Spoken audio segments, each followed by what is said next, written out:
الرحيم. أما بعد فأعوذ بالله من الشيطان الرجيم. بسم الله الرحمن الرحيم. سبحان الذي أسرى بعبده ليلا من المسجد الحرام إلى المسجد الأقصى الذي باركنا حوله لنريه من آياتنا إنه هو السميع البصير. صدق الله. بزرگان محترم اور برادران عزیز،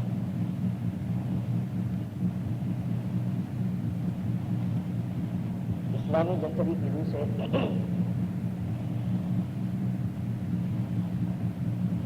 یہ مہینہ 7واں مہینہ ہے اور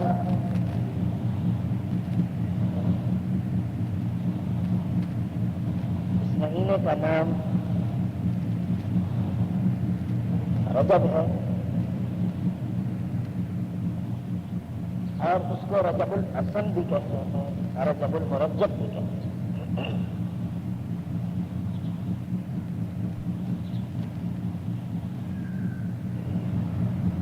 یوں تو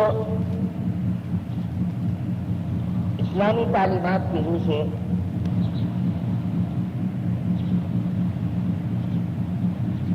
کوئی گھڑی اور کوئی وقت بھی ایسا نہیں ہے کہ جس کو آپ یہ کہیں کہ نعوذ باللہ یہ گھڑی منسوخ ہے، یہ زمانہ برا ہے، یہ وقت خراب ہے. اس لیے کہ حدیث میں آتا ہے کہ زمانہ خود اللہ ہے.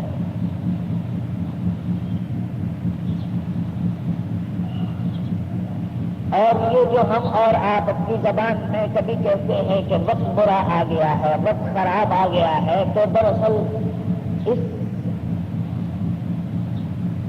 آئینے جیسی شکلیں ہمیں اپنی نظر آتی ہیں اسی حساب سے ہم اس پر رائے سنی پر تبصرہ کرتے ہیں.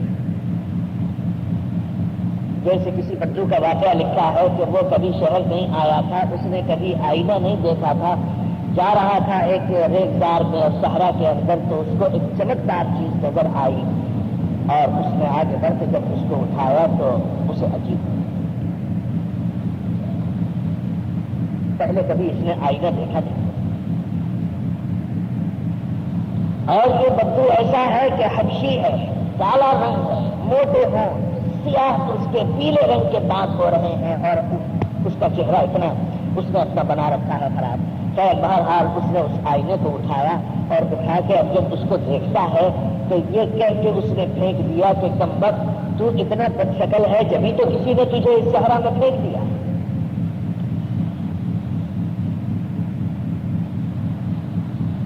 تو آئینہ خراب نہیں،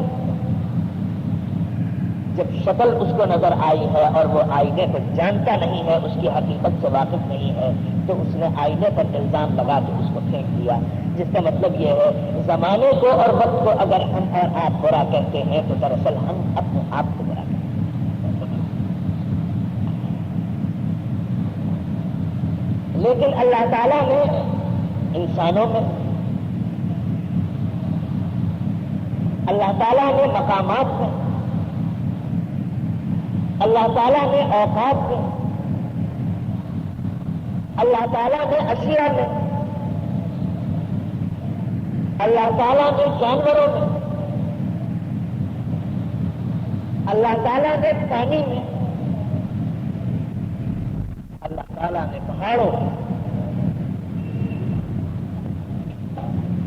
اس کے باوجود کہ سب پانی ایک سا ہے لیکن کسی خاص پانی کو کوئی خاص فضیلت عطا فرما دی جیسے زمزم کے پانی. پہاڑ اگر سب ایک سے ہو لیکن اللہ نے پورے سینے کو جو فضیلت عطا فرمائی وہ کسی اور پہاڑ کو، جو فضیلت بہت کو حاصل ہوئی وہ کسی اور کو۔ انسانوں میں بھی اسی طرح ہے۔ بات بڑھ جائے گی۔ میں یہ عرض کر رہا تھا کہ بالکل مقامات میں بھی یہی اللہ کا نظام ہے، اوقات کے اندر بھی یہی ہے کہ اللہ نے اوقات کے اندر بھی بعض اوقات ایسے ہیں کہ جن میں خاص فضیلت عطا ہے۔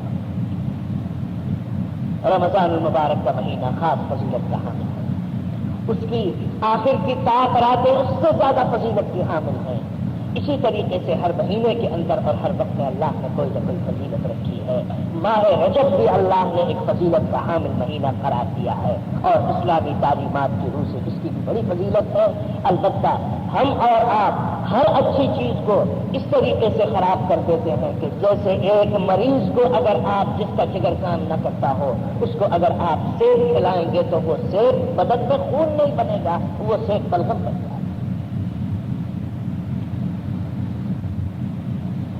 مولانا جلال الدین رومی رحمۃ اللہ علیہ نے بڑی اچھی بات کی، فرمایا کہ ایک وہ ہے کہ جو بیمار آدمی ہے کہ جس کو اگر آپ سونے کا لقمہ بھی اگر آپ کھلائیں گے تو وہ اندر جا کے مفید نہیں ہے، وہ بھی جا کے بلغم بن جائے گا اور اس کے بدن کے لیے نقصان ہوگا۔ لیکن ایک تندرست آدمی ہے کہ اگر آپ اس کو سوکھی ہوئی روٹی بھی اگر آپ اس کو کھلا دیں گے تو چونکہ بدن کا نظام اس کا درست ہے، اس کے اعضاء رئیسہ کام کرتے ہیں، وہ سوکھی ہوئی روٹی بھی اس کے لیے حیات کا کام کرے گی اور اس کے لیے طاقت بخش ہوگی۔ جس کا مطلب یہ ہے ہم نے اسی طریقے سے ہر اس چیز کو جو دراصل ہمارے لیے فضیلت کی تھی ہم نے اس کو خرافات کی بدل کر دیا۔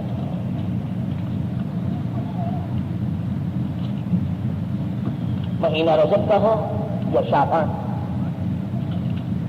شوال کا ہو یا ذیقعدہ کا، محرم کا ہو یا سفر کا، ہم اور آپ ایام کو اور دنوں کو جس طریقے پر مناتے ہیں تو حقیقت میں یہ یاد رکھیے اللہ تعالیٰ یہ ضرور ہم سے یہ سوال کیا جائے گا کہ اللہ کے ان دنوں کی اور ایام کی جس طریقے سے ناقدری ہم نے کی اور ان سے جو فضیلتیں حاصل کرنے کے لیے جن ایام کو ہم نے مخصوص کیا تھا تم نے ان کو اپنے لیے آخرت میں عذاب کا ذریعہ اور اس میں آخرت کی مصیبت کا سامان اس میں پیدا کیا۔ غرضے کے ایک مہینہ رجب کا مہینہ ہے کہ جس کے اندر ہم اسی قسم کی خرافات میں مبتلا ہوتے ہیں جیسے اور بہت سے فضیلت کے ایام میں ہم خرافات کی نظر کر دیتے ہیں۔ میرا اس کرنے کا مقصد یہ ہے یہ ایک مہینہ ہے کہ جس کو اللہ نے فضیلت دی۔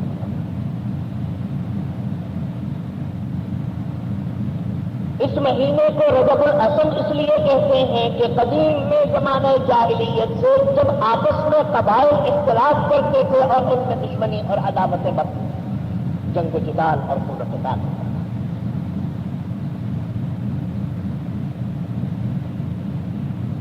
اس کے معنی ہے اسم کے پہلے گنگا، اور جو لوگ اصل میں گنگے کہلاتے ہیں جو بول نہیں سکتے، مجھے ایک ڈاکٹر نے یہ عجیب بات بتائی، اس نے کہا کہ پیدائشی طور پر کوئی آدمی نہ گنگا ہوتا ہے نہ بولنے والا ہوتا ہے۔ اس نے کہا کہ اصل میں جو انسان بولتا ہے یہ اس لیے بولتا ہے کہ اللہ نے اس کو کان عطا فرمائے ہے جس میں سماعت وہ کرتا ہے، اور قدرت کا نظام یہ ہے کہ 2.5 سال 3 سال تک بچہ کچھ ورنہ جو زبان اس کے 2.5 سال کے بعد اس کی ہے وہی پیدائش کے وقت کی زبان ہے۔ اگر 3 سال کے بعد بچہ بول سکتا ہے تو پیدا ہوتے ہی کیوں نہیں بولتا؟ مولانا جلال الدین رومی رحمۃ اللہ علیہ نے بڑی اچھی بات کی، فرمایا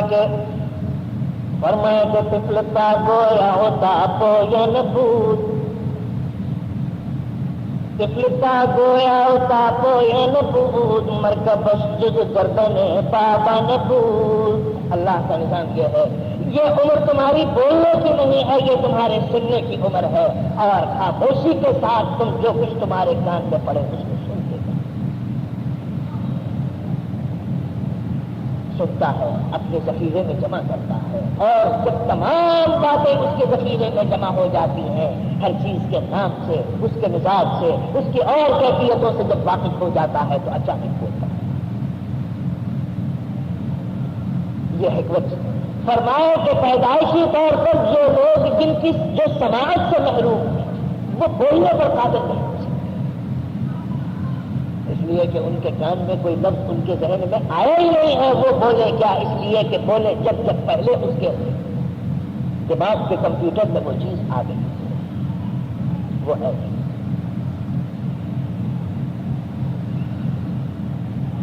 گنگا اور بہرے کے معنی یہ، یعنی یہ مہینہ ایسا ہے کہ جب سارے مہینے ایسے ہیں کہ جن کے اندر تلواروں کی، نیزوں کی اور ہتھیاروں کی آوازیں آتی ہیں، لیکن یہ ایک مہینہ ایسا ہے کہ اس میں جنگ و جدال اور قتال آپس میں سمجھوتے اور مصالحت کے ساتھ انہوں نے کہا کہ نہیں ہوگا، لہذا چین سے آرام کی نیند سوتے ہیں۔ کہا کہ یہ گنگا مہینہ ہے کہ بولتا نہیں، یعنی ان میں تلواروں کی، ہتھیاروں کی آوازیں سنائی نہیں دیتی، اس لیے اس کا نام رجب الاسود۔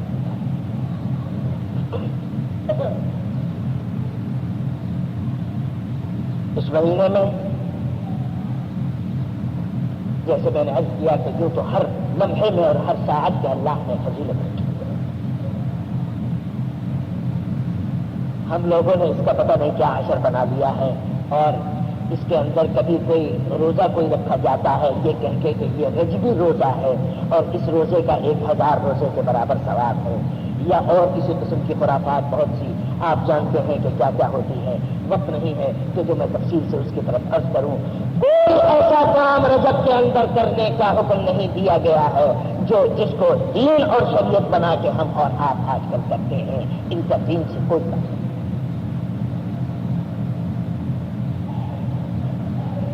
اس مہینے کی ایک سب سے بڑی فضیلت یہ بھی ہے کہ اس مہینے میں اللہ نے حضور اکرم صلی اللہ علیہ وسلم کو اپنے قرب کا اور حضور اکرم صلی اللہ علیہ وسلم کو عظمت کا وہ مقام عطا فرمایا ہے جو نہ آپ سے پہلے کسی کو نصیب ہوا تھا، نہ آپ کے بعد کسی کو نصیب ہوگا۔ قرآن کریم نے اس واقعے کو ذکر کیا، اور یہ قرآن کریم کی سورہ معراج بھی اس کا نام ہے، سورہ اسراء بنی اسرائیل بھی اس کا نام ہے، سورۃ الاسراء بھی اس کا نام ہے۔ اس سورت کی ان ابتدائی آیتوں میں قرآن کریم نے اسی واقعے کی طرف اشارہ کیا۔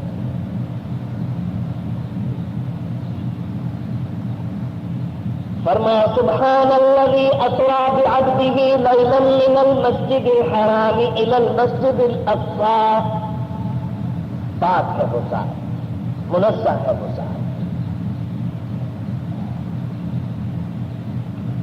کہ جو لے گیا اپنے بندے کو، اسری بعبدہ، سیر کرائی، لیلا من المسجد الحرام، ایک رات کے ایک حصے کے اندر مسجد حرام سے مسجد اقصی۔ کام کے لیے فرمایا کہ الذی بارکنا حولہ لنریہ من آیاتنا انہ هو السمیع البصیر۔ ہم اس لیے لے گئے، ہم نے اس کے ارد گرد جو نشانیاں بنائی ہیں اور جو اپنی نشانیاں ہیں ان کو دکھانے کے لیے ہم لے گئے ہیں۔ سفر کا آغاز ہو رہا ہے مسجد حرام سے، اور اللہ تعالیٰ اپنے نشانیوں کے لیے حضور اکرم صلی اللہ علیہ وسلم کو دکھانے کے لیے بنا۔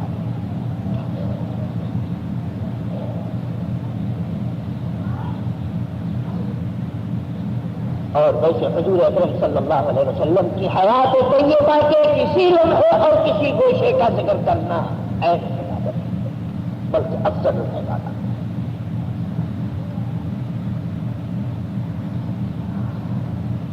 اور آپ کی حیات طیبہ اور آپ کی سیرت طیبہ کا کوئی گوشہ اور کوئی پہلو ایسا نہیں ہے کہ جس کو آپ بلا مقصد ذکر کریں، جس کا کوئی مقصد یاد رکھیے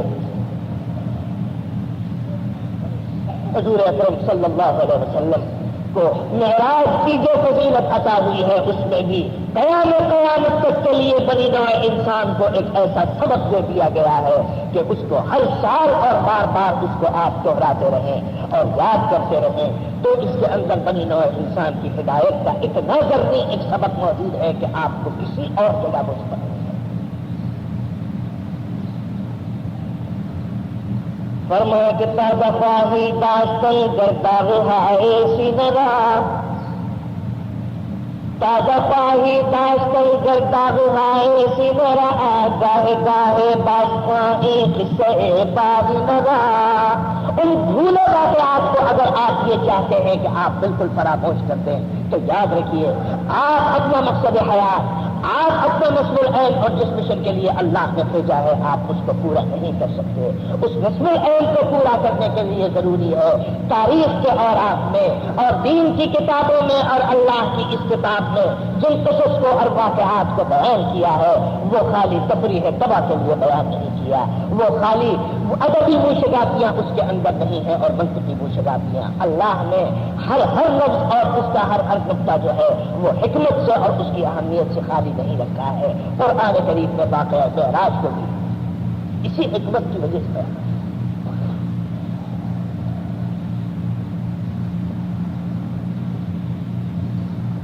آج بدقسمتی ہے.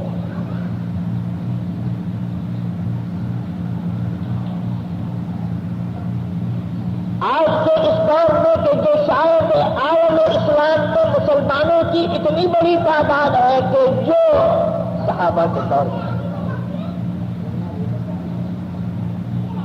مسلمانوں کو ادبی اکثریت اتنی حاصل ہے کہ بلا شبہ اس پر اگر ہم فخر کریں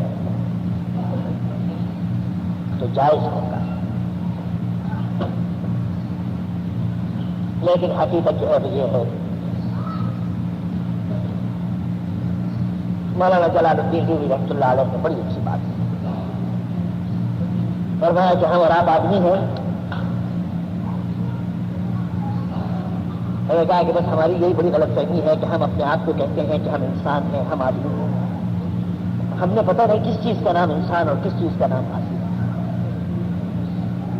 فرمایا کہ انکنی دینی خلاف آدم انکنی دینی خلاف آدم استندادم خلاف آدم. یہ آدم نہیں ہے جو آپ کو نظر آتے ہیں یہ آدم کا خلاف. آج کل وہ آتے ہیں ماسک. آپ بازار سے ربڑ کا ماسک پہن کے کسی کی بھی شکل بنا کے اپنے آپ کو کھڑا کرتے تو پتہ چلے گا وہ ہے. تو کیا آپ یہ کہیں گے کہ یہ فلاں آدمی ہے؟ نہیں, یہ اس کے ماسک ہے, یہ اس کا غلاف ہے. فرمایا کہ انکنی دینی خلاف آدم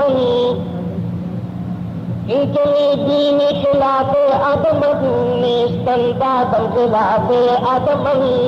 اور بڑی اچھی دلیل بیان فرماتے ہیں. فرمایا کہ اگر تم نے آدمی اس کا نام رکھا ہے اس قالب کا نام رکھا فرمایا کہ گر بصورت آدمی سب دے. اگر صورت سے آدمی اگر انسان کہلاتا ہے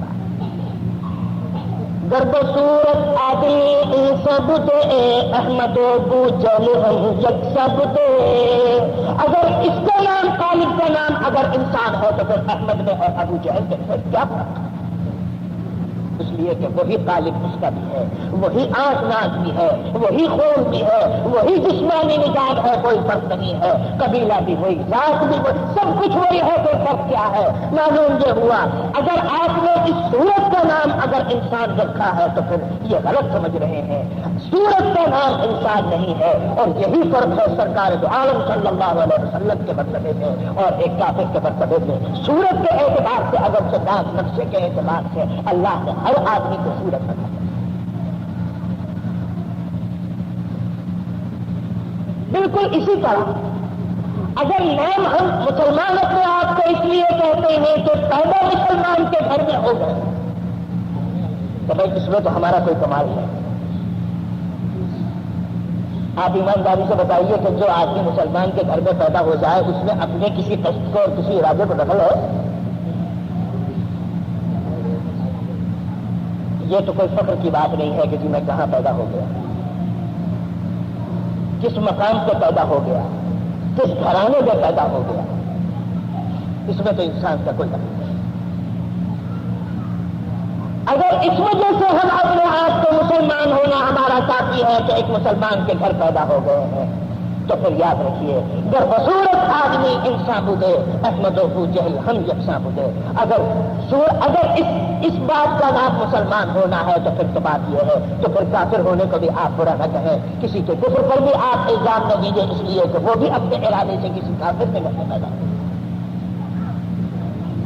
لیکن نہیں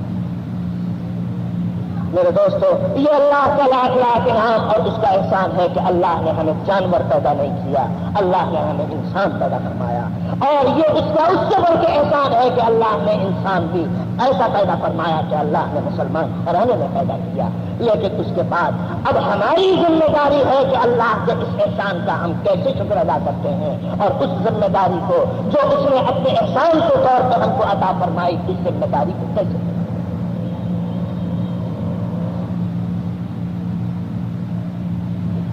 یہ بات میں اس لیے کہہ رہا ہوں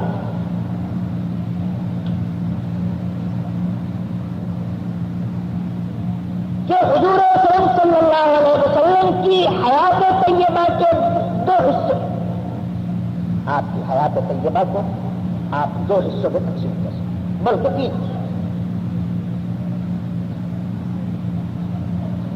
ایک نبوت سے پہلے کے 40 سال کا حصہ ہے کہ جس میں آپ حضور اکرم صلی اللہ علیہ وسلم مکہ معظمہ میں، یہ ولادت سے شروع ہوتا ہے اور یہ عرصہ ہے 40 سال، یعنی حضور اکرم صلی اللہ علیہ وسلم کی علماء نے لکھا ہے کہ دو ولادتیں، ایک ولادت آپ کی وہ ہے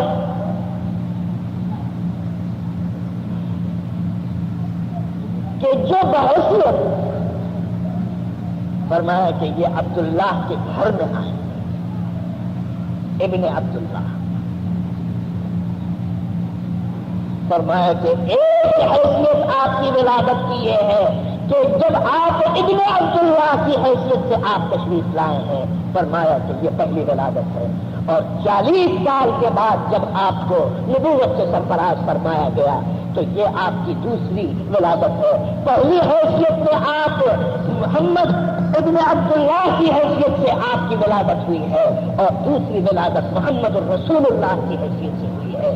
یہ دو ولادتیں ہیں، اور علماء نے لکھا ہے کہ آپ کی ایک تیسری ولادت بھی ہے، اور وہ ولادت ہے کہ جب آپ کو سفر معراج میں اللہ کے قرب کے وہ مقامات عطا ہوئے کہ جس کا کوئی تصور اور جس کا کوئی احاطہ ممکن نہیں ہے۔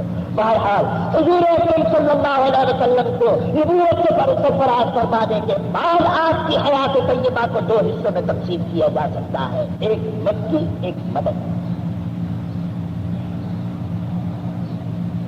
نبوت سے قبل کے 40 سال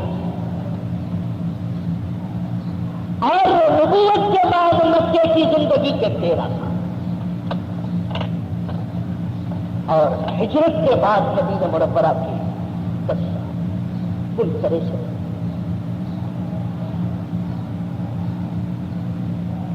ہم اور آپ جب تک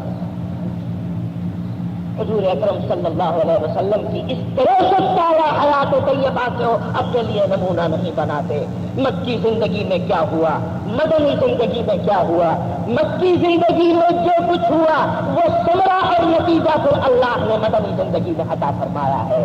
لوگ ریاست کے پیچھے دوڑتے ہیں، لوگ اقتدار کے پیچھے دوڑتے ہیں، لوگ حکومتیں حاصل کرنا چاہتے ہیں، لوگ الیکشن کے دھندے کے اندر پڑ کے ہر وقت ان کو یہ فکر ہے، لیکن یاد رکھیے اللہ نے ریاست اور حکومت عطا فرمانے کے لیے طریقہ کار یہ نہیں بتایا ہے کہ اس طریقے سے الیکشن لڑ کے حکومت حاصل کرو، ایک ہی طریقہ بتایا اور وہ یہ ہے، فرمایا کہ والذین آمنوا معه اشداء علی الکفار رحماء بینہم تراہم رکعا سجدا، حضور اکرم صلی اللہ علیہ وسلم کے ساتھ کون لوگ ہیں؟ محمد رسول اللہ والذین معه اشداء علی الکفار رحماء بینہم تراہم رکعا سجدا۔ قرآن کریم جب ان آیتوں کو بیان کرتا ہے تو ایک چیز کا اعلان کرتا ہے صاف طور پر، وہ یہ کہ اللہ ہے کہ جس نے اپنے رسول کو بھیجا ہے۔ کیا دے کے بھیجا؟ اس کی وضاحت فرمایا هو الذی ارسل رسولہ بالہدی ودین الحق لیظہرہ علی الدین کلہ۔ وہ اللہ وہ ہے، طلبا یہاں بیٹھے ہوئے غور سے سنیں کہ هو الذی ارسل رسولہ بالہدی، وہ اللہ وہ ہے کہ جس نے بھیجا اپنے رسول کو کیا دے کے؟ خدا ہدایت دی۔ ہدایت کیا چیز ہے؟ خود قرآن کریم بتا فرمایا کہ الف لام ذالک الکتاب لا ریب فیہ ھدی للمتقین۔ خدا قرآن، خدا کتاب۔ اب طلبا کو یہ غور کرنا چاہیے کہ جب خدا قرآن ہے اور کتاب ہے تو اس کے بعد باؤ ادب کیا آگے ہے؟ ودین الحق۔ معلوم یہ ہوا کہ خدا ایک چیز دے کے بھیجی اور دین حق بھی دے کے۔ معلوم یہ ہوا کہ دونوں ایک چیز نہیں ہے، الگ الگ۔ الگ الگ کا مطلب یہ کہ متصادم اور متغیر نہیں، لیکن چیزیں تو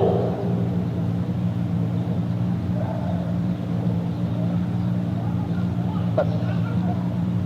اب یہاں پر جب روشن خیالی کا دور آیا ہے اور جب تحریف قرآن کا فتنہ جو ہے اٹھتا رہتا ہے، سبتا رہتا ہے، پھر مسلمانوں نے تحریف کرنے والوں نے، قرآن میں تحریف کرنے والوں نے کہا جناب اس کا ترجمہ جو ہے وہ یہ ہے، اللہ نے بھیجا اپنے رسول کو ہدایت دے کے اور دین حق دے کر، اور دین حق سے مراد انہوں نے ترجمہ اور تفسیر ان کی اٹھا کے دیکھی ہے۔ انہوں نے لکھا ہے دین حق سے مراد ہے اسٹیٹ، دین حق سے مراد ہے ریاست۔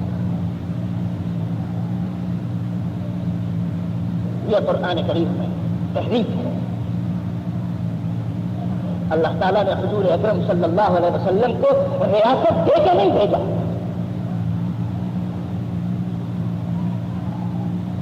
1400 سال کے علماء مفسرین نے یہ لکھا ہے کہ خدا سے مراد قرآن کریم ہے اور دین حق سے مراد سنت نبوی صلی اللہ علیہ وسلم۔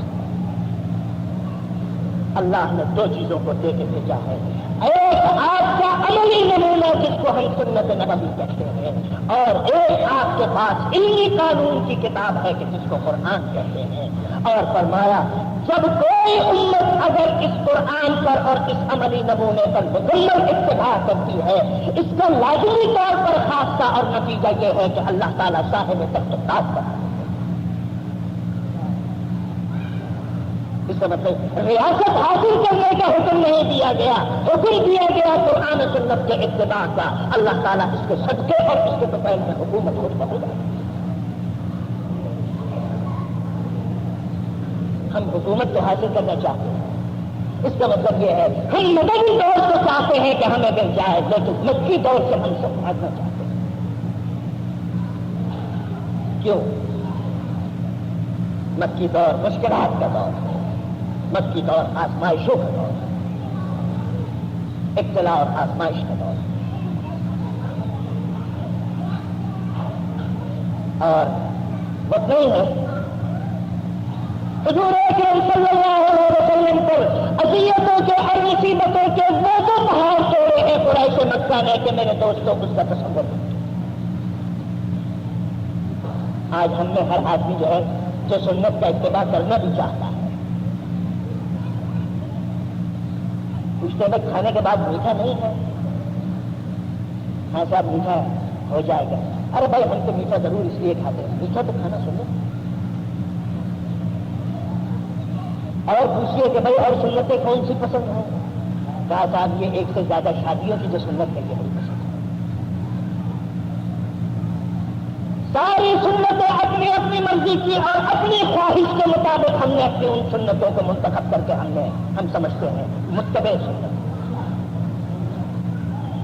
میرے دوستوں، اگر سنت حلوہ کھانا سنت ہے، اگر نکاح کرنا سنت ہے، اگر کچھ اور ایسی چیزیں تو جو آپ کے لیے لذت کا باعث ہے، اگر آپ کو وہ سنت نظر آتی ہے تو میرے دوستوں، داعش کی گلیوں میں پتھر کھا کے لہو لہان ہونا بھی سنت ہے۔ یہ سنت آج عالم اسلام میں کون سا مسلمان ادا کرنے کے حضور اکرم صلی اللہ علیہ وسلم پر ابتلا اور آزمائشوں کی ایسی ایسی گھڑیاں آئی ہیں۔ حضور اکرم صلی اللہ علیہ وسلم حرم کعبہ کے اندر نماز پڑھ رہے ہیں اور ابو جہل اور اس کے ساتھ قریش کے کچھ اور لوگ بیٹھے ہوئے ہیں۔ ابو جہل کہتا ہے تم میں کوئی ایسا نہیں ہے کہ یہ جو اونٹ کی اوجڑی پڑی ہوئی ہے یہ اٹھا کے اس کی پیٹھ کے اوپر ڈال دو۔ ایک نوجوان قریش کا اٹھتا ہے، کہتا ہے یہ کام میں کر سکتا ہوں۔ وہ اٹھا اور اس کی اوجڑی اٹھائی۔ حضور اکرم صلی اللہ علیہ وسلم سجدے کے اندر ہے، آپ کی پشت مبارک پر اوجڑی رکھی ہے، آپ اس کا بوجھ برداشت کر رہے ہیں۔ ابھی مسلمان اتنے غلبے میں نہیں ہیں، ابھی مسلمان اس پوزیشن میں نہیں ہے کہ ان کفار اور قریش مکہ کو منہ توڑ جواب دے سکیں۔ حضرت فاطمہ زہرا جو صاحبزادی ہے اور جو ابھی 5 سال کی ہے، وہ دیکھتی ہے کہ میرے والد محترم کے ساتھ یہ سلوک ہو رہا ہے، دوڑی دوڑی آئیں اور آ کے اپنی کوشش سے اور کسی کے تعاون سے اس اوجڑی کو ہٹایا ہے، اور جب وہ ہٹا دی گئی استحجاء اور ٹھٹا ہو رہا ہے، حضور اکرم صلی اللہ علیہ وسلم کا مذاق اڑایا جا رہا ہے۔ راستہ چلتے ہوئے رسی میں پھندا بنا کر آپ کے گلے میں ڈال کے کفار مکار قریش کے لوگ جو ہے کھینچتے ہیں اور آپ کا مذاق اڑاتے ہیں۔ غرضے کے اہانت کا، مصیبت کا، تحقیر اور تذلیل کا کوئی پہلو ایسا نہیں ہے کہ جو باقی چھوڑا ہو، اور اللہ کے نبی اور پیغمبر کے صبر و استقامت کے ساتھ ان تمام مرحلے سے آپ گزرے ہیں، کامیاب اور سرخرو گزرے ہیں۔ میرے دوستوں، سفر کا یہ واقعہ سفر معراج کا جو پیش آیا، علماء نے لکھا ہے کہ یہ ہجرت نبوی صلی اللہ علیہ وسلم سے بعض اختلافات ہیں اقوال کے، کوئی 1 سال کہتا ہے کہ پہلے آیا، کوئی 3 سال پہلے کہتا ہے کہ یہ واقعہ پیش آیا۔ بعض اختلافات ہیں اقوال کے، کوئی 1 سال کہتا ہے کہ پہلے آیا، کوئی 3 سال پہلے کہتا ہے کہ یہ واقعہ پیش آیا ہے۔ بہرحال حضرت خدیجہ کبریٰ کا انتقال ہو چکا ہے اور 2 سال عام الحزن کہلاتا ہے کہ جس میں حضرت طالب کا بھی انتقال ہوا، خواجہ ابو طالب کا، اور جس میں آپ حضرت خدیجہ کبریٰ کا بھی وصال ہوا ہے، اس کے بعد یہ واقعہ پیش آیا۔ لکھتا ہے حضرت خدیجہ کبریٰ بھی نماز پڑھتی تھی، تو اس کا مطلب یہ ہے کہ جب نماز پڑھتی تھی تو ابھی نماز فرض نہیں ہوئی ہے، نماز فرض معراج کے اندر ہوئی ہے، لیکن حضرت خدیجہ کبریٰ علماء نے لکھا ہے کہ نماز تو مکے میں بھی معراج سے پہلے کی فرض تھی، لیکن فوج نماز فرض نہیں تھی، یہ معراج کے اندر ہوئی ہے۔ بہرحال حضور اکرم صلی اللہ علیہ وسلم اپنی حضرت ام ہانی کے گھر کے اندر ہیں، آپ کو وہاں سے اٹھا کے ملائکہ لاتے ہیں، حتیم میں لاتے ہیں، حتیم میں آپ آرام فرماتے ہیں، وہاں سے آپ کو اٹھایا جاتا ہے، زلزل پہ لا کے آپ کا شق صدر کیا جاتا ہے اور علم حکمت سے آپ کے سینے کو بھر دیا جاتا ہے، اور اس کے بعد جبریل امین ایک سواری پیش کرتے ہیں کہ جو خچے سے چھوٹی اور گدھے سے بڑی ہے اور سفید رنگ کی ہے، اور وہ شوخی کرتا ہے وہ جانور جب حضور اکرم صلی اللہ علیہ وسلم اس کو تشریف فرما ہوتے ہیں۔ جبریل امین کہتے ہیں اے براق، آج سے پہلے تجھ پر ایسی محترم سواری کبھی سوار نہیں ہوئی، سمجھ جا اور تو اپنے آپ اپنی حقیقت کو سنبھال لے، اور اس کی وہ شوخی بند ہوتی ہے۔ حضور اکرم صلی اللہ علیہ وسلم کا یہ سفر شروع ہوا، آپ یہاں سے چلے، جبریل امین نے عرض کیا کہ یا رسول اللہ آپ یہاں پر نماز پڑھ لیجئے۔ حضور فرماتے ہیں کہ میں نے یہاں پر نماز پڑھی، وہ جگہ ایسی تھی کہ اس میں کھجور کے کچھ درخت تھے، پھر مجھے لے کے چلے، پھر ایک مقام پر کہا کہ یہاں بھی نماز پڑھیے، مجھے بتایا گیا یہ وہ مقام ہے کہ جہاں پر حضرت شعیب علیہ السلام مدین کا مقام ہے، پھر اور آگے چلے، پھر کہا گیا کہ یہ بیت اللحم ہے اور یہ وہ مقام ہے کہ جہاں حضرت عیسیٰ علیہ السلام پیدا ہوئے، پھر فرمایا کہ یہاں بھی نماز پڑھیے، یہ وہ مقام ہے کہ جہاں طور سینا ہے اور جہاں اللہ کی تجلی ہوئی ہے، اور اس طرح مسجد اقصیٰ تک آپ کو لے جایا گیا۔ مسجد اقصیٰ تک کے اس سفر کو علماء کی اصطلاح میں اصلاح کہتے ہیں، اور مسجد اقصیٰ سے آگے تک کے سفر کو معراج کہا کہا جاتا ہے،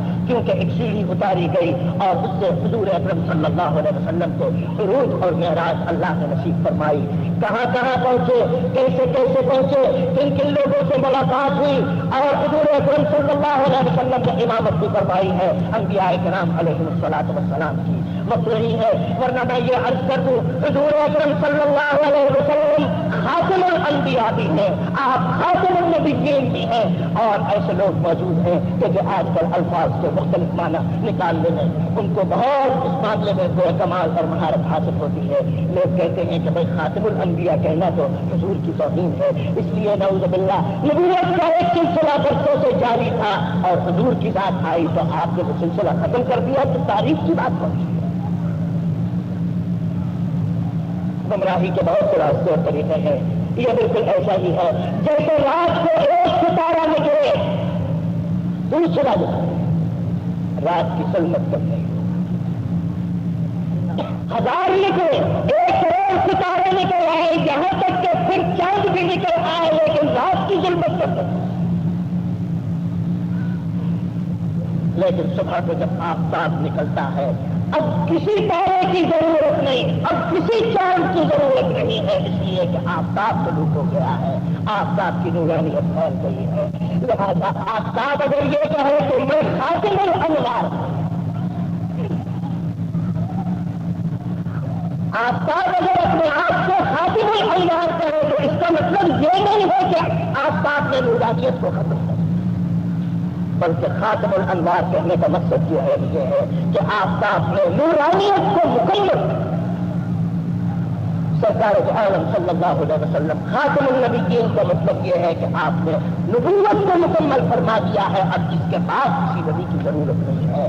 غرضے کے حضور اکرم صلی اللہ علیہ وسلم کو معراج پر لے جایا گیا اور اس مقام تک پہنچے کہ جہاں جبریل امین پہنچ کے حضرت شیخ سعدی کے الفاظ میں کہتے ہیں یہاں تک میں آپ کے ساتھ ہوں، لیکن اب اس کے بعد میرا اور آپ کا ساتھ نہیں ہے۔ فرمایا کہ اگر یک سرے منہ پر سرپرم، اگر یک سرے منہ پر سرپرم تو روزے کے جلاب سو پرم، یہاں سے ایک سرے منہ بھی اگر میں نے آگے قدم رکھا تو میرے فرض میں اللہ کی تجلی سے اب چل جائیں گے۔ آپ چلیے شریف الاقلام تک پہنچے، سدرۃ المنتہا، پھر شریف الاقلام، اور شریف الاقلام کے بعد مقام بنا فتح اللہ ہے جس میں حضور اکرم صلی اللہ علیہ وسلم اللہ کے حضور میں تشریف لائے، اور اس طریقے سے پتانا قاب قوسین او ادنا، کیا گفتگو ہوئی کیا نہیں ہوئی، لیکن جب واپس آئے ہیں یہ نمازیں جو آج ہمارے اور آپ کے اوپر اسی طرح فرض ہے کہ جیسے ہم اور آپ یہ سمجھتے ہیں کہ جیسے دیا گورنمنٹ کے بہت سے ٹیکس ہیں ادا کرتے ہیں بچے بچنے کے بہت سے راستے ہیں، اس کو بھی ایک ہم نے سرکاری ٹیکس سمجھ لیا، لیکن یاد رکھیے یہ 50 نمازیں حضور اکرم صلی اللہ علیہ وسلم کی شفاعت سے 50 کے بجائے 5 رہ گئی۔ اب تعالیٰ نے فرمایا کہ آپ کے لیے یہ نمازوں کی تعداد کم کی جا رہی ہے لیکن ان کے اجر و ثواب میں کمی نہیں کی جا رہی ہے، آپ کی امت پر نمازیں 5 ہوں گی لیکن اجر و ثواب 50 کا ہوگا۔ فرمایا 5 کی حکمت یہ ہے کہ اللہ نے ہوا سے خمسہ انسان کو عطا فرمائے کہ جو اللہ سے غفلت کا سبب ہوتے ہیں، اس لیے اللہ نے 5 وقت کی یہ نمازوں کو فرض فرمایا، حضور اکرم صلی اللہ علیہ وسلم کو وہ مقام عطا فرمایا گیا۔ علماء نے لکھا ہے تواضع صبر جب وہ مقام حضور اکرم صلی اللہ علیہ وسلم نے اختیار فرمایا تھا اور بظاہر ذلت و پستی ایسی نظر آتی تھی قریش مکہ کے ہاتھوں کہ اس کے بعد کوئی پستی کا مقام نہیں تھا، تو اللہ نے جس کو ایسا مقام اس رات کو اس ہستی کو عطا فرمایا بلندی کا اور عظمت کا کہ اس کے بعد عظمت و بلندی کا کوئی مقام نہیں باقی رہا، اور اللہ نے حضور اکرم صلی اللہ علیہ وسلم کو معراج کا سفر عطا فرمایا۔ اقبال نے بڑی اچھی بات کہی، فرمایا کہ سبق ملا ہے یہ معراج مصطفیٰ سے مجھے، سبق ملا ہے یہ معراج مصطفیٰ سے مجھے کہ عالم بشریت بدل ہے گردوں، اس کا مطلب یہ حضور اکرم صلی اللہ علیہ وسلم آسمانوں تک اور اس سے بھی بلندی تک تشریف لے گئے، ہم امت ہیں اور حضور اکرم صلی اللہ علیہ وسلم کی مستقل ہونے کا دعویٰ کرتے ہیں، لیکن حقیقت یہ آج حضور کے معجزات میں، آج حضور کے فضائل میں، آج معراج کے واقعے میں ایسے بہت سے نام نہاد مسلمان مصنفوں کی اور نام نہاد مسلمان دانشوروں کی ایسی خرافات موجود ہیں، لیکن بہرحال یاد رکھیے ایمان کا تعلق عقل سے نہیں ہے، ایمان کو تعلق کر آپ کی عقل میں آئے نہ آئے غیب کی باتیں، اگر قلب میں اگر وہ باتیں آتی ہیں تو یاد رکھیے ایمان مکمل ہے. عقل میں آئے نہ آئے ایمان کا مدار عقل کے اوپر نہیں ہے، ایمان کا مدار قلب کے اوپر ہے.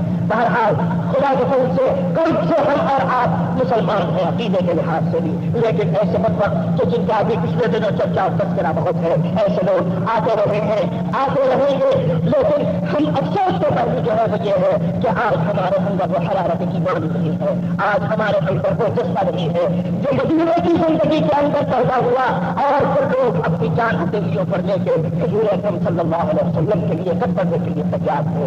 بہرحال حضور اکرم صلی اللہ علیہ وسلم کی حیات طیبہ کا یہ واقعہ معراج ہے.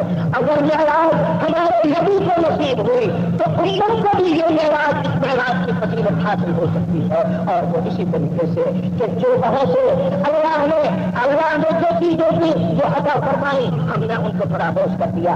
ایک نمازوں کا تحفہ لائے، ایک سورہ بقرہ کی آخری آیتیں جن کو اللہ نے اس وقت عطا فرمایا، جس میں دعا کرنے کا طریقہ بتایا گیا، جس میں کفار پر رنگوں کی اللہ سے دعا مانگی گئی، وہ بھی ہم نے کیا چیزوں کو اللہ تعالیٰ حضور اکرم صلی اللہ علیہ وسلم کے اسوے پر عمل کرنے کی توفیق عطا فرمایا.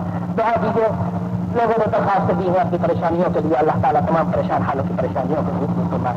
میرے والدین کے لیے دعا کیجیے کہ اللہ تعالیٰ ان کو اپنی دیوار رحمت میں جگہ عطا فرمائے. تمام مرحومین کے لیے بھی کہ اللہ تعالیٰ سب کی مغفرت فرمائے. اللهم ارنا الحق حقا وارزقنا اتباعه وارنا الباطل باطلا وارزقنا اجتنابه. وصلى الله تعالى على خير خلقه محمد وآله وصحبه.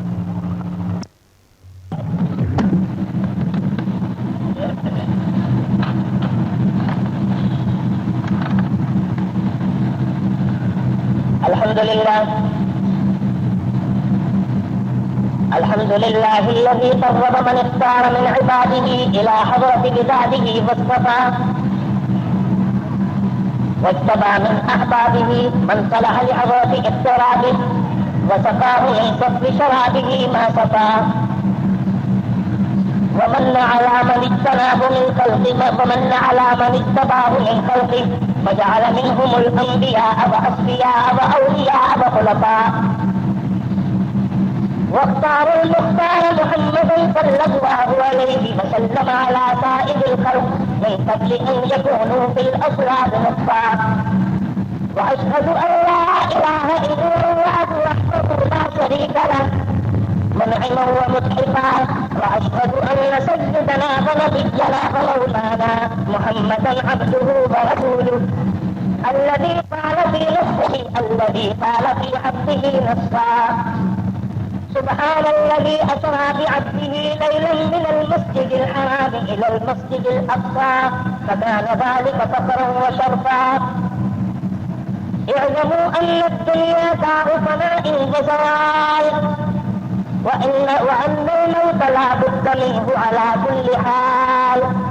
روي في الأخبار عن النبي المختار محمد صلى الله عليه وسلم أنه ليلة عرج به إلى الجبار أتى المالك خازن النار ومعه جبرائيل عليه السلام كالأخ الشفيق ومونسه في الطريق. فوقف النبي صلى الله عليه وسلم باب جهنم وقال يا مالك ارفع الطبق الأعلى من النار.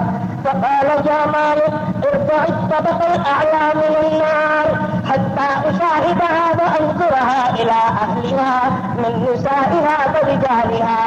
فرفع مالك الطبق الأعلى فإذا هي سودة فالماء ظلامها إلى دركات سبع الأرضين وشرارها طائر إلى عرش المتين. وبكى النبي صلى الله عليه وسلم وسأل جبرائيل عليه السلام ما سبب ظلمتها.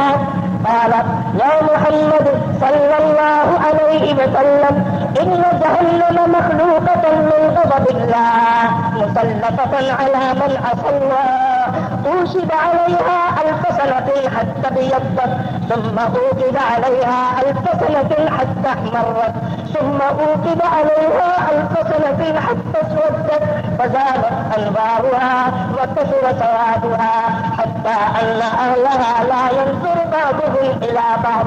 وإن جهنم لها 7 أبواب، الباب الأعلى منها للعصاة من أمتك المخالفين لشريعتك. فنظر النبي صلى الله عليه وسلم فرأى شرارها، واطلع على مضمون أسرارها، فرأى طائفة من أهلها مملوك أفواههم من الدماء وهم مسطلون بالعذاب ومحبوسون في الأماكن الصعاب. فقال النبي صلى الله عليه وسلم: يا أخي جبرائيل، من هؤلاء؟ فقال: هؤلاء الحالفون بالله كذبا المستحقون بالعذاب. ثم نظر إلى طائفة أخرى فإذا هم يأكلون النار ويشربون الدماء ويقطعون جلودهم بأفواههم حسرة وندما. فقال النبي صلى الله عليه وسلم: يا أخي جبرائيل، من هؤلاء؟ فقال: يا محمد صلى الله عليه وسلم: هؤلاء أكالون أموال اليتامى ظلما، إنما يأكلون في بطونهم نارا. ثم نظر إلى طائفة أخرى ثم نظر النبي صلى الله عليه وسلم إلى طائفة أخرى فإذا هم أفواههم محشوة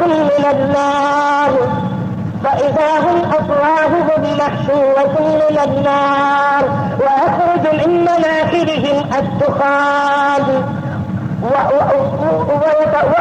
ويتقبلون من مناخرهم الدخان ويتقيدون في السلاسل والأغلال. فقال: يا أخي جبرائيل، من هؤلاء؟ فقال جبرائيل عليه السلام: هذه أكالون الربا في طلع جمع المال. ثم نظر إلى طائفة أخرى معلقون بكلاليب من الحديد ويسيل من فروجهم الصديد وهم معذبون بالعذاب الشديد. فقال النبي صلى الله عليه وسلم: من هؤلاء؟ فقال جبرائيل عليه السلام: هؤلاء الزناة من أمتك. ثم نظر طائفة أخرى ينهشونهم الحيات والنار. فقال النبي صلى الله عليه وسلم: من هؤلاء؟ فقال جبرائيل عليه السلام: هؤلاء الخمارون. نسأل الله العظيم المولى الكريم أن يتباركنا برحمته وأن يميتنا مسلمين ويغفر لنا أجمعين برحمتك يا أرحم الراحمين، والحمد لله رب العالمين. أعوذ بالله من الشيطان الرجيم. نبئ عبادي أني أنا الغفور الرحيم وأن عذابي هو العذاب الأليم.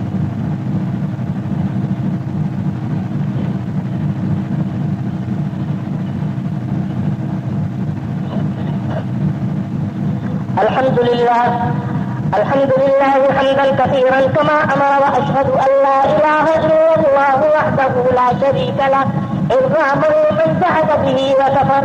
وأشهد أن سيدنا ونبينا ومولانا محمدا عبده ورسوله سيد الخلائق والبشر. اللهم صل وسلم وبارك على سيدنا ونبينا ومولانا محمد صلى الله عليه وسلم وعلى آله وأصحابه مصابيح الغرر. عباد الله، اتقوا الله تعالى من سماع اللغو وقبول الخبر، وانتهوا عما نهاكم عنه وزجر. واعلموا أن الله أمركم بأمر بدأ فيه بنفسه وصلى بملائكته المسبحة لقدسه وسلط بكم أيها المؤمنون من بينة جنه وإنسه. فقال تعالى مخبرا وآمرا: إن الله وملائكته يصلون على النبي يا أيها الذين آمنوا صلوا عليه وسلموا تسليما. اللهم صل وسلم وبارك على سيدنا ونبينا ومولانا محمد صلى الله عليه وسلم، خصوصا للهمز الأصل العريق أمير المؤمنين سيدنا أبي بكر الصديق رضي الله تعالى عنه، وعلى الزاهد الأواب الناطق بالصواب أمير المؤمنين سيدنا أبي حفص عمر بن الخطاب رضي الله تعالى عنه، وعلى جامع القرآن أمير المؤمنين سيدنا عثمان بن عفان رضي الله تعالى عنه، وعلى أسد الله الغالب أمير المؤمنين سيدنا علي بن أبي طالب كرم الله تعالى وجهه، وعلى ولديه السيدين أبي محمد الحسن وأبي عبد الله الحسين رضي الله تعالى عنهما، وعلى أمهما سيدة النساء فاطمة الزهراء رضي الله تعالى عنها، وعلى عميه المعظمين عند الله والناس المطهرين من الدنس والأرجاس أبي عمارة الحمزة وأبي الفضل العباس رضي الله تعالى عنهما، وعلى تمام العشرة المبشرة صلاة وسلام دائمين متلازمين إلى يوم الدين رضوان الله تعالى عليهم أجمعين. اللهم أعز الإسلام والمسلمين، اللهم أعز الإسلام والمسلمين، اللهم أعز الإسلام والمسلمين، واخذل الكفرة والمبتدعة والمنافقين والمشركين، واخذل الكفرة والمبتدعة والمنافقين والمشركين، واخذل الكفرة والمبتدعة والمنافقين والمشركين. اللهم شتت شملهم، اللهم مزق جمعهم، اللهم دمر ديارهم، اللهم انصر من نصر الدين واخذل من خذل المسلمين، اللهم انصر من نصر دين محمد صلى الله عليه وسلم واجعلنا منهم، واخذل من خذل دين محمد صلى الله عليه وسلم ولا تجعلنا منهم. اللهم خلص جميع بلاد المسلمين المسجد الأقصى من أيدي الكفرة الظالمين من اليهود والنصارى والمشركين. اللهم خلص جميع بلاد المسلمين من أيدي الكفرة الظالمين، واجعل اللهم آمنة مطمئنة سائر بلدان المسلمين، واكتب اللهم الستر والسلامة والعافية علينا وعلى عبيدك الحجاج والغزاة والمسافرين في برك وبحرك وفي جوك من أمة محمد صلى الله عليه وسلم أجمعين. ربنا آتنا في الدنيا حسنة وفي الآخرة حسنة واغفر للمؤمنين والمؤمنات، واغفر للمؤمنين والمؤمنات، واغفر للمؤمنين والمؤمنات الأحياء منهم والأموات برحمتك يا أرحم الراحمين. الحمد لله رب العالمين. أعوذ بالله من الشيطان الرجيم. إن الله يأمر بالعدل والإحسان وإيتاء ذي القربى وينهى عن الفحشاء والمنكر والبغي يعظكم لعلكم تذكرون. فاذكروا الله يذكركم وادعوه يستجب لكم ولذكر الله تعالى أعلى وأولى وأعز وأجل وأهم وأتم وأكمل.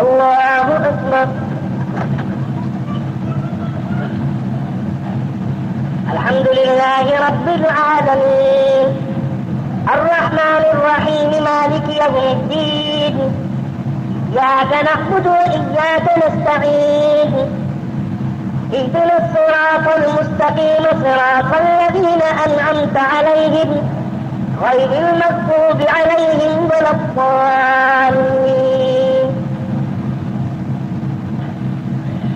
والتين والزيتون وطور سينين وهذا البلد الأمين لقد خلقنا الإنسان في أحسن تقويم ثم رددناه أسفل سافلين إلا الذين آمنوا وعملوا الصالحات فلهم أجر غير ممنون فما يكذبك بعد بالدين أليس الله بأحكم الحاكمين الله أكبر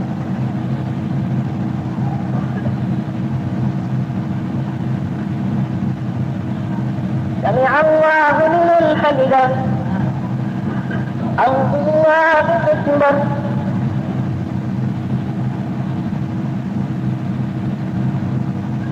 الله أكبر الله أكبر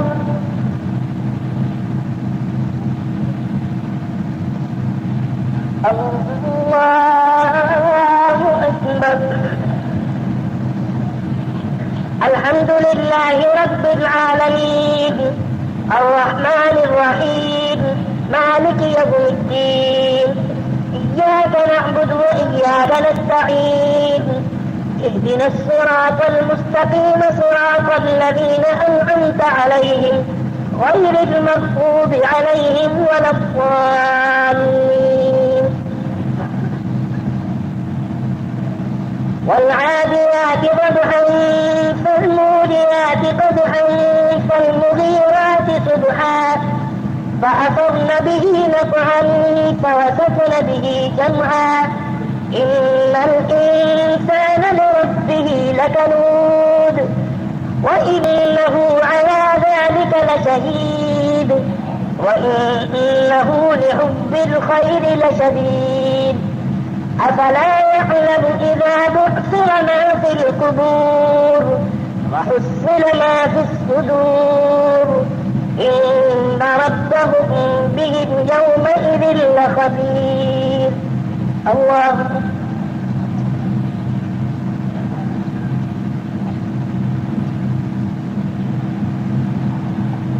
سمع الله لمن حمده الله أكبر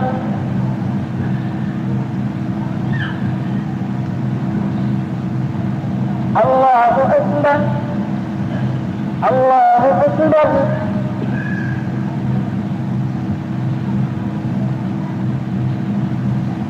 الله أكبر